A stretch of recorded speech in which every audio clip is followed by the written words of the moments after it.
अस्सलाम वालेकुम, I am Mirza, your physics instructor, और आज हम चैप्टर नंबर 9 की एक्सरसाइज स्टार्ट करने लगे हैं।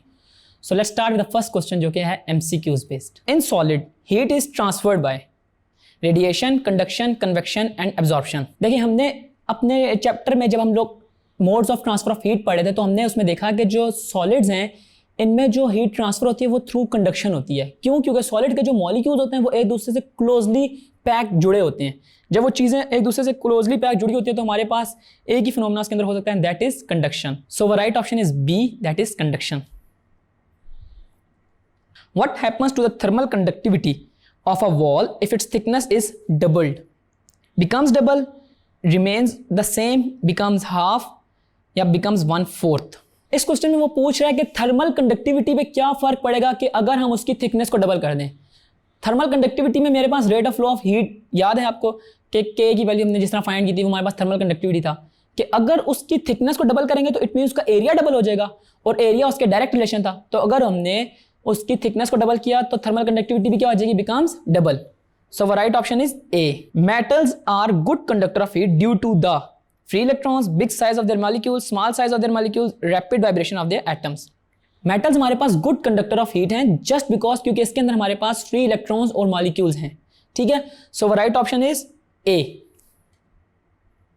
इन gases heat is mainly transferred by molecular collision, convection, conduction या फिर रेडिएशन। हमारे पास जो सॉलिड्स है ना, सॉलिड्स इनके अंदर जो हीट ट्रांसफर होती है ना वो through the process of conduction हो रही होती है। इसके अलावा लिक्विड और गैसेस में जो हमारे पास हीट ट्रांसफर होती है वो थ्रू कन्वेक्शन होती है। ठीक है, रेडिएशन की जहां तक बात है उसमें हमें मीडियम चाहिए नहीं होता, तो हमारा इसमें जो ऑप्शन है वो है, क्योंकि गैसेस का पूछा है तो हमारा ऑप्शन है convection, that is option C, convection.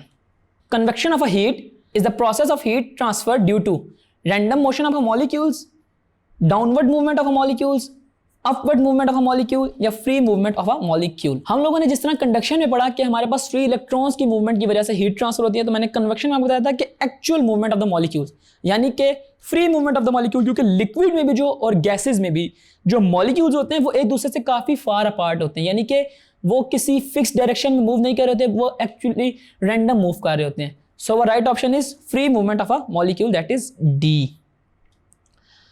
False sealing is done to lower the height of ceiling, keep the roof clean, cool the room या insulate the ceiling।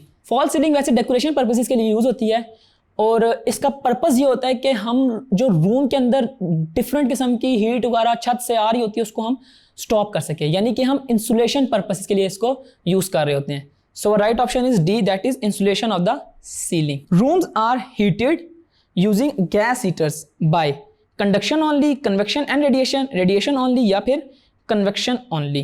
Rooms जो basically heat होते हैं ना वो through the process of radiation होते हैं कि उसके अंदर हमारे पास एक radiator होता है जिसके अंदर हम एक boiled water डालते हैं और वो boiled water जो है वो heat conduct करता है और वो heat हमारे पास air में या हमारे पास जो भी रूम है उसमें फैलती है। तो इसमें जो हमारे पास process होता है वो होता है radiation। So the right option is C, radiation only। Land breeze blows from sea to the land during night, sea to the land during day, day to the sea during night, land to the sea during the day।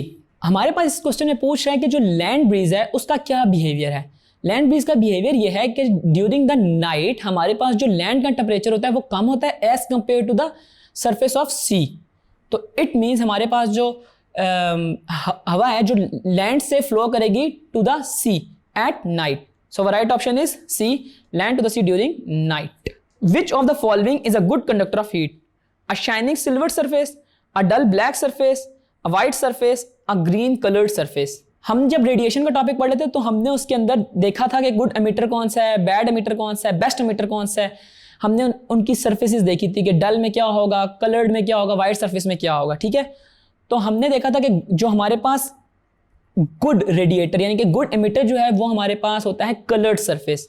इसमें हमारे पास जो option है उसमें हमारे पास जो option number D है green coloured surface, तो वो राइट ऑप्शन होगा क्योंकि वो एक good radiator of the heat है। तो यूं हमारा जो क्वेश्चन नंबर 1 है एमसीक्यूज बेस्ड वो खत्म होता है।